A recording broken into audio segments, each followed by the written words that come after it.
MSG কর্মসন্ধান YouTube চ্যানেলে সবাইকে স্বাগত। আজকে উপস্থিত হয়েছি নতুন একটা চাকরির খবর নিয়ে।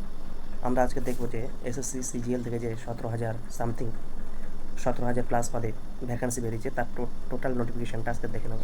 আজকে ভিডিওটা একটু লম্বা হবে, তবু আপনারা একটু ধৈর্য ধরে থাকবেন, ধৈর্য ধরে দেখবেন। কেমন? এখন যাওয়া যাক তাহলে কী কী নোটিফিকেশানে কী কী বলা হয়েছে, সমস্ত নোটিফিকেশানের ডিটেলস আজকে জেনে নেব। এটা হচ্ছে combined graduate level examination.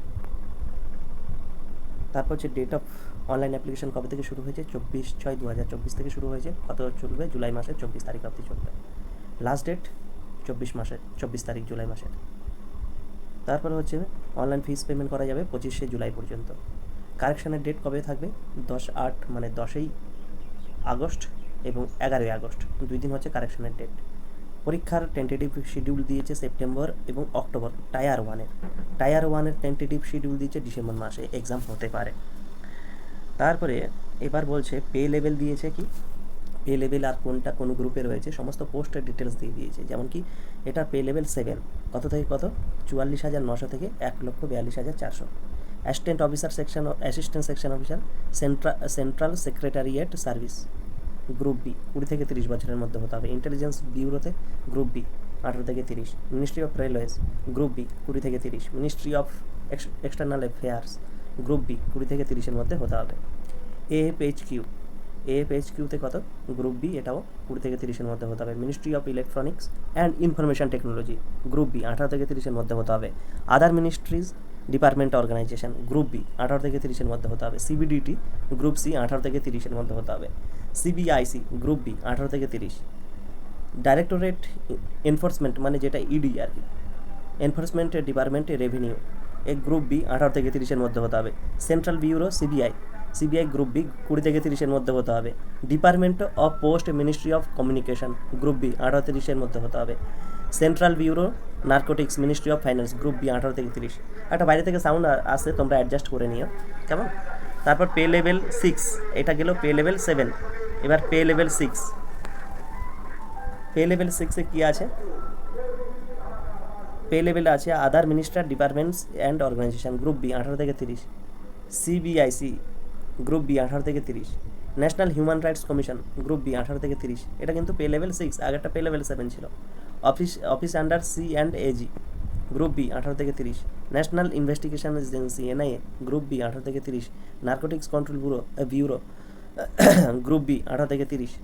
Ministry of statistics and programme implementation group B 18 থেকে 32-এর মধ্যে হতে হবে। এরপর আসছে লেভেল 5। প্রথমে শুরু হয়েছে 7, 6, এবার 5, 2.3-তে কী আছে? Officer under C and AG 18 থেকে 27-এর মধ্যে হতে হবে। এটা হচ্ছে group C. Officer under CGDA group C 18 থেকে 27। Other minister department group C 18 থেকে 27। Officer under C and AG group C 18 থেকে 27। Controller general of account group C 18 থেকে 27। Other ministry and department group C 18 থেকে 27। এবার আসছে group 4। Group 4-এ কী কী আছে? Department of post ministry of communication group C 18 থেকে 27। Central government officer ministry of CS cadre group C 18 থেকে 27।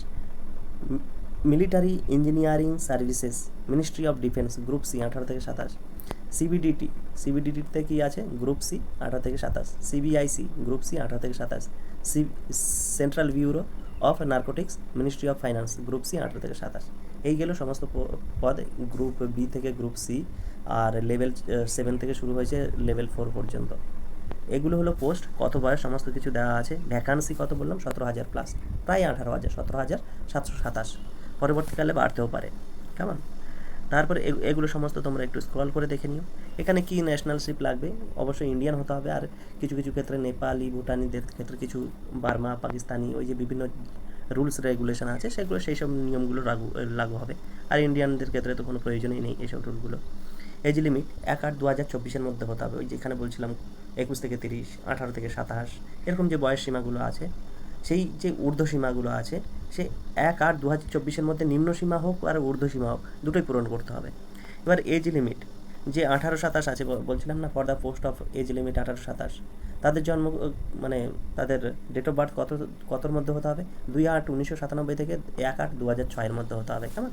তারপর 20 থেকে 30-এর মধ্যে যারা ছিল তাদের কত হতে হবে? 2/8/1994 থেকে 1/8/2004 মধ্যে হতে হবে। যাদের 18 থেকে 30 মধ্যে ছিল তাদের 2/8/94 থেকে 1/8/2006 মধ্যে হতে হবে। যাদের 18 থেকে 32 মধ্যে যে সময়সীমা এটা ছিল তাদের 2/8/1992 থেকে 1/8/2006 মধ্যে হতে হবে। কেমন? এই হলো টোটাল। এবার কাদের ক্ষেত্রে কেমন বয়সের ছাড় থাকবে? ওই যে ঊর্ধ্বসীমা আছে তার উপরও ছাড় থাকবে। এবার SC STদের জন্য 5 বছর, যাদের ধরো 30 বছর 18 থেকে 30 লেখা আছে তাদের ক্ষেত্রে 35 বছর অবধি পরীক্ষা দিতে পারবে। যাদের 18 থেকে 27 দেওয়া আছে তারা 32 পর্যন্ত দিতে পারবে। কেমন? এটাই হচ্ছে ছাড় আর কি।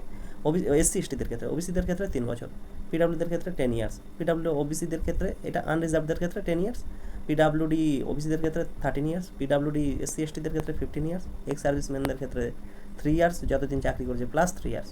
কেমন? আরগুলো রুলস একটু দেখে নিও, এগুলো সমস্ত কিছু লেখা আছে এখানে। যে এমপ্লয়িজদের ক্ষেত্রে কী কী রুলস আছে, আপার এজ লিমিটেড, এগুলো একটু যাদের প্রয়োজন আছে দেখে নিও। এগুলো তেমন ইম্পর্টেন্ট নয় সকলের ক্ষেত্রে, কিছু লোকের ক্ষেত্রে ইম্পর্টেন্ট আছে, ওগুলো তারা দেখে নেবেন। কেমন? এবার বলছে 5.9 বিন্দুটা একটু মানে দেখা দরকার আছে।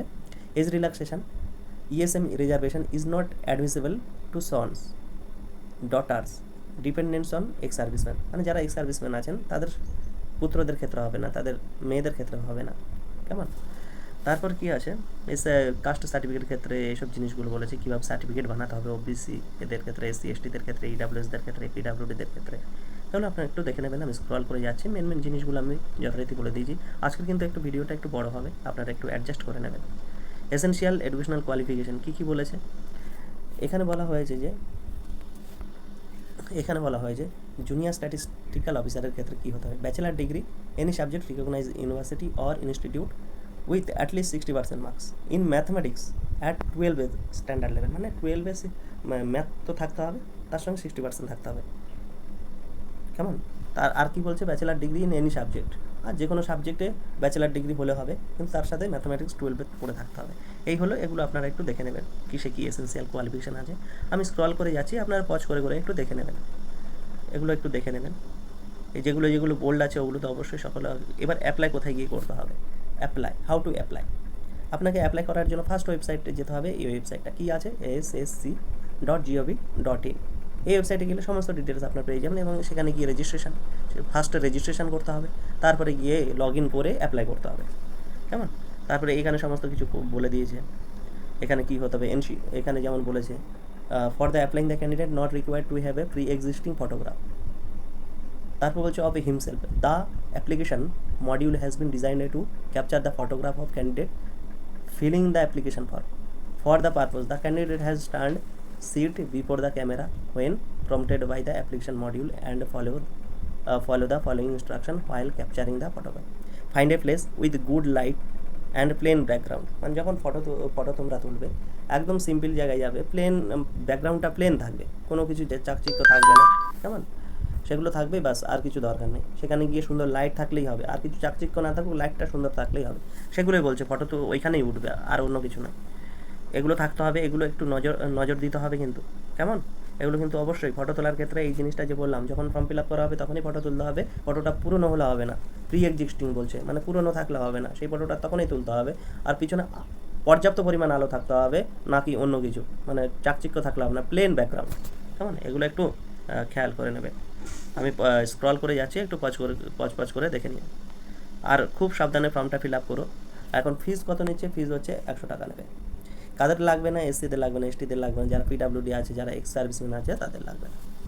অনলাইন ফিজ ক্যান বি 25/7 বলছিলাম, ওই যে ফার্স্টেই বলে দিয়েছিলাম 25/7, 24/6 থেকে ফর্ম ফিল আপ শুরু হয়েছে, 24/6 পর্যন্ত 7 পর্যন্ত ফর্ম ফিল আপ চলবে, কিন্তু 25/7 পর্যন্ত আপনারা ফিজ দেওয়া যেতে পারে। কেমন? তারপরে এগুলো সকলে একটু দেখে নিও, এগুলো পজ করে দেখে নিয়ে যেটা লাগবে। হ্যাঁ, এবার সেন্টার অফ এক্সামিনেশন, মানে পরীক্ষার সেন্টার কোথায় পড়বে। পরীক্ষার সেন্টার আমাদের এত কিছু দেখার নেই, আমাদের দেখার মধ্যে আমাদের পশ্চিমবঙ্গের কোথায় আছে সেগুলো দেখলেই হবে। যেমন কি আমাদের আছে আসানসোল, বর্ধমান, দুর্গাপুর, কলকাতা, শিলিগুড়ি, এগুলো হচ্ছে ওয়েস্ট বেঙ্গলের মধ্যে পড়ছে।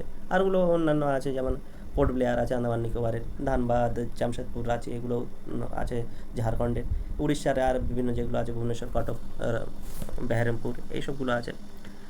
কেমন? এগুলো হচ্ছে অন্যান্য রাজ্যের এক্সামিনেশন সেন্টার। আমাদের এক্সামিনেশন সেন্টারটা বলে দিলাম, ওইখানেই পরীক্ষা পড়বে। তারপর স্কিম অফ দ্য এক্সামিনেশন কী কী আছে এগুলো একটু দেখে নেওয়া যাক। দুটো ধাপে পরীক্ষা হবে, একটা টায়ার 1, একটা টায়ার 2। টায়ার 1-এর পরীক্ষা কবে বললাম? সেপ্টেম্বর মাস নাগাদ, সেপ্টেম্বর অক্টোবর নাগাদ, আর ওটা ডিসেম্বর নাগাদ টায়ার টুটা। এই চলবে। টোটাল কী কী আছে টায়ার ওয়ানের এক্সামে কী কী আছে? জিআই আছে, মানে জেনারেল ইন্টেলিজেন্স অ্যান্ড রিজনিং, 25টা কোশ্চেন 50 মার্কস। জেনারেল অ্যাওয়ারনেস 25টা কোশ্চেন 50 মার্কস। কোয়ান্টিটিভ অ্যাপটিটিউডে 25টা কোশ্চেন 50 মার্কস। ইংলিশ কম্প্রিহেনশন 25টা কোশ্চেন 50 মার্কস। কত সময় থাকবে? মাত্র 1 ঘন্টা। টোটাল কোশ্চেন কত? 100টা, টাইম 1 ঘন্টা। কেমন? এর মধ্যেই সমস্ত কিছু পড়তে হবে।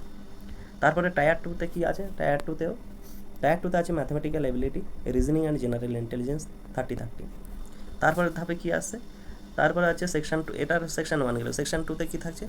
ইংলিশ ল্যাঙ্গুয়েজ অ্যান্ড কম্প্রিহেনশন আর general awareness. English language and comprehension থাকছে 45 আর জেনারেল অ্যাওয়ারনেসের 25, টোটাল 70। তারপর সেকশন 3তে কী থাকছে? Computer knowledge and module. Computer knowledge মডিউলে থাকছে 20। কেমন? তারপরে হচ্ছে data entry and speed module, on data entry task, এটা একটা টাস্ক থাকবে। পেপার 2 যাদের স্ট্যাটিস্টিক্স, এতে থাকছে 100, এটা 2 ঘন্টা থাকছে, 2 মার্কস করে। এই হলো টোটাল এক্সামের বর্ণনা। সমস্ত কিছু এখানে দেওয়া আছে। এই সিলেবাস যেটা বললাম, যে ধাপে ধাপে বলেছিলাম, এগুলো ডিটেলস ক্রম অনুসারে দিয়ে দিয়েছে এখানে। সেকশন 1, মডিউল 1, এইভাবে দিয়ে দেওয়া হয়েছে। এগুলো একটু পজ করে করে দেখে নেবে। এখানে মডিউল 2, মডিউল 3, এগুলো সমস্ত কিছু দিয়ে দিয়েছে। এই যে সিলেবাস, এটা হচ্ছে টায়ার 1-এর সিলেবাস। এটা একটু একদম পজ করে দেখে নেবে। পজ করে দেখে নাও এখানে কী কী সিলেবাস আছে। আমি খুব স্লো যাচ্ছি, এখানে একটু দেখে নেবে। প্রথমে আছে general intelligence, reasoning, general awareness, quantitative aptitude, এগুলোর ভিতরে যে বিষয়গুলো আছে, English comprehension, inductive syllabus, tyre 2, এই সমস্ত কিছু আছে। কেমন? মডেল টিউব, সেকশন 1, পেপার 2, এই সমস্ত সিলেবাস দেওয়া আছে। এখানে সম্পূর্ণ সিলেবাস দেওয়া আছে। এগুলো একটু আমি স্ক্রল করে যাচ্ছি, পজ করে করে দেখে নিও। সমস্ত কিছু দিয়েছি। এবার এগুলো সমস্ত নর্মাল জিনিস গেল। আগের সমস্ত কিছু যা হয়েছে সব কিছুই ইম্পর্টেন্ট ছিল, এবারগুলো নর্মাল, তেমন কিছু বলার নেই। এগুলো একটু আমি সমস্ত কিছু, এই ফর্ম ফিল আপ করার সময় কী কী ধ্যান দিতে হবে, আধার কার্ড, ভোটার আইডি, এগুলোর যে একটা আইডি কার্ড থাকতে হবে, কী কী ধ্যান দিতে হবে, এগুলো সমস্ত কিছু লেখা আছে। আর তেমন কিছু বলার নেই। আর মেন ফর্ম ফিল আপ কীভাবে করতে হবে, কোথায় গিয়ে করতে হবে, সমস্ত কিছু বলে দিলাম। কত টাকা ফর্ম ফিল আপ, কাদের টাকা নেই, কত তারিখ থেকে শুরু হচ্ছে, কত তারিখ পর্যন্ত, কোন পোস্ট আছে, কোন পোস্টে কত পে লেভেল, সমস্ত কিছু বলে দিয়েছি। এবার জাস্ট ফর্ম ফিল আপ করাটা, আর তেমন কিছু নেই। তাই জন্য আমি এখানেই সমাপ্ত করছি। আপনারা 24শে জুলাইয়ের আগে যথাসম্ভব, কারণ ফর্ম ফিল আপটা একটা মেটার করে। ফর্ম ফিল আপে ভুল করলে আবার কিন্তু কবে থেকে, আগস্ট মাসে কিন্তু আবার ডেট আছে কারেকশন করার, সেটাও ওদের মাথায় ধ্যান রাখতে হবে। সুতরাং যতদূর পারা যায় নির্ভুলভাবে ফর্ম ফিল আপ করে ধীরে ধীরে করতে হবে, এবং সেটা সময় নিয়ে। সুতরাং 24 তারিখ মানে 24 তারিখেই করতে হবে, মানে 24/7 করতে হবে এমন নয়, তার আগে করে নেওয়াটাই ভালো আমার মনে হয়। তাহলে অসংখ্য ধন্যবাদ।